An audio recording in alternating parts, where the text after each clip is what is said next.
नमस्कार दोस्तों, स्वागत आप सभी का हमारे चैनल शेयर मार्केट में। मैं हूं आपका दोस्त नवी और यहां पर बात करेंगे बजाज हिंदुस्तान शुगर के बारे में। तो दोस्तों, लास्ट ट्रेडिंग डे को यहां पर 5.80% की गिरावट हमें स्टॉक में दिखाई दी।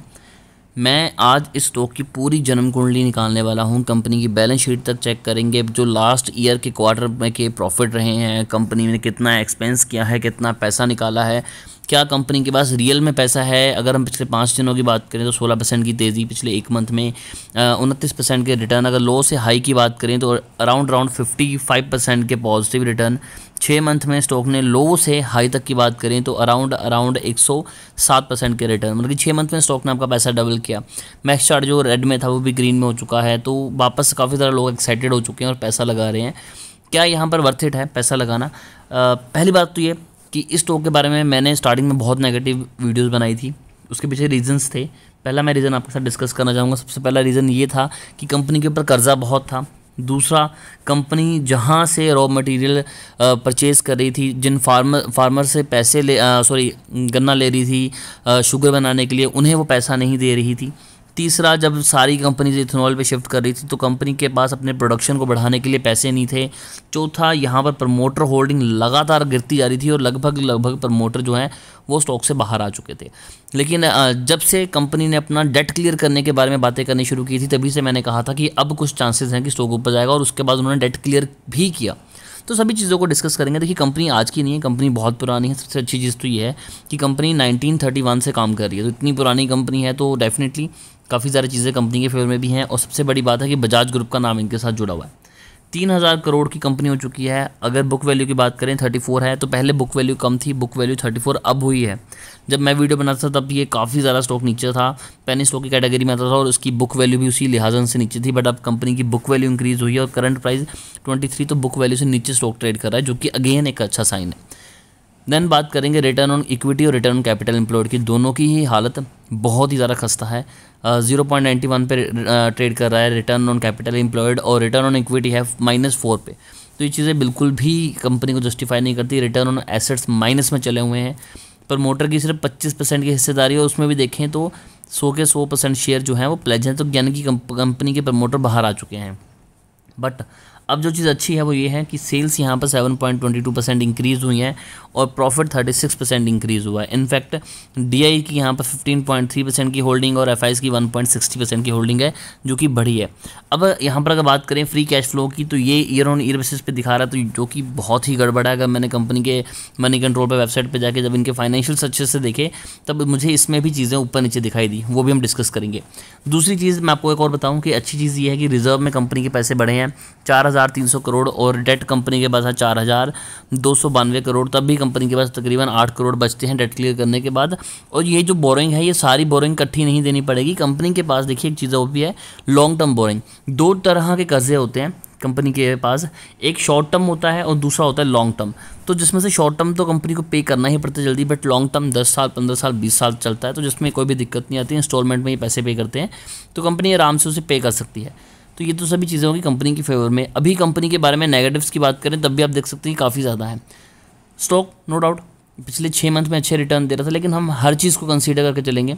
फाइनेंशियल्स पे हम चेक करते हैं, लेकिन उससे पहले अगर हम देखें रिजर्व में, तो सितंबर 2011 में 4170 करोड़ थे, जो कि लगातार कम हो रहा था। बाद में कंपनी ने अपना कर्जा भी चुकाया, जिसके बाद मार्च 2022 में कंपनी का रिजर्व मात्र 5403 करोड़ रह गया। उसके बाद अगेन कंपनी का ये रिजर्व 6 करोड़ हुआ और फिर 492 करोड़ के अराउंड था। लेकिन जब भी अब बात करें तो कंपनी की एक्सपेंसेस और ज़्यादा बढ़े हैं। तो यहाँ पर सभी अगर बात करें कंपनी की सेल्स के अकॉर्डिंग, तो कंपनी के एक्सपेंस पिछले क्वार्टर के मुकाबले काफ़ी ज़्यादा कम हुए हैं, जबकि कंपनी की सेल्स बढ़ी है। उसके बाद अदर इनकम में ज़्यादा फर्क नहीं है। यहाँ पर 18 करोड़ है, जो मैंने चेक की थी उसमें 17 करोड़ के अराउंड था, तो लगभग सेम है। नेट प्रॉफिट कंपनी अभी भी लॉस में है, लेकिन कंपनी जिस हिसाब से स्ट्रगल कर रही है उस हिसाब से कंपनी काफ़ी ज़्यादा अच्छा परफॉर्म कर रही है और कंपनी अच्छे रिटर्न भी निकाल के देगी। अब अगर हम यहाँ पर रिज़र्व की बात करें तो देखिए, कंपनी के पास पहले रिज़र्व में 2870 करोड़ थे, जो कि अब 4300 करोड़ हो चुका है, यानी कि कंपनी का रिज़र्व लगातार बढ़ा है।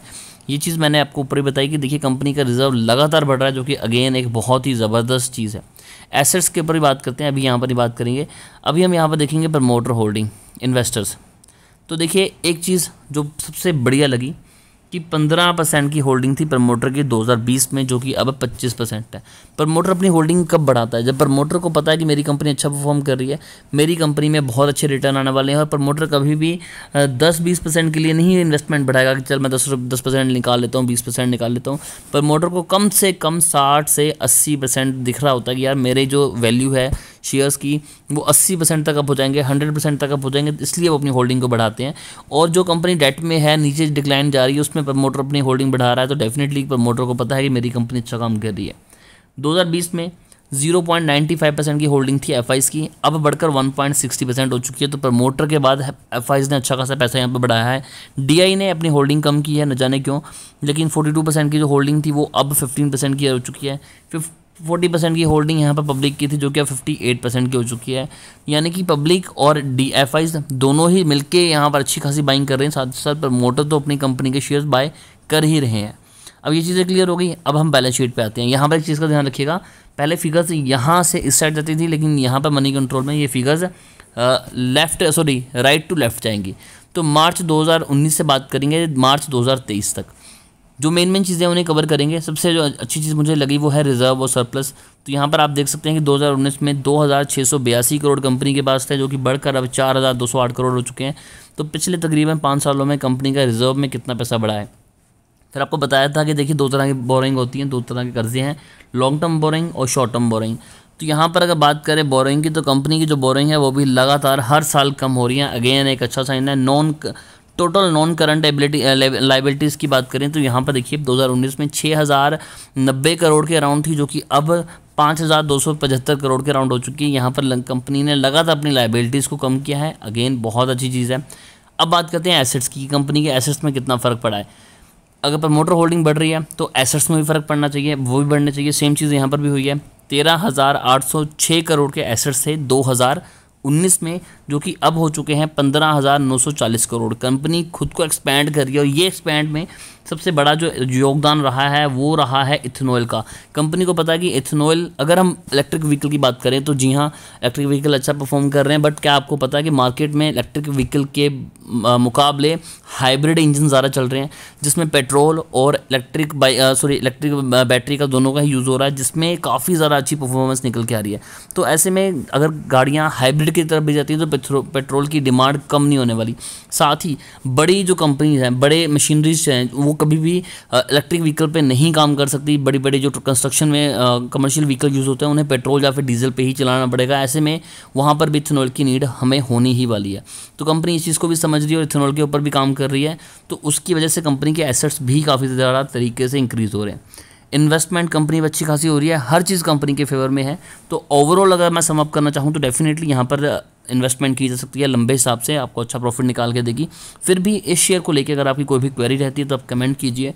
हमारी कोशिश होगी कि आपकी कोई अच्छी हेल्प करें, आपको कोई अच्छा कमेंट करके रिप्लाई दें। फिर भी कोई क्वेरी है तो कमेंट कीजिए।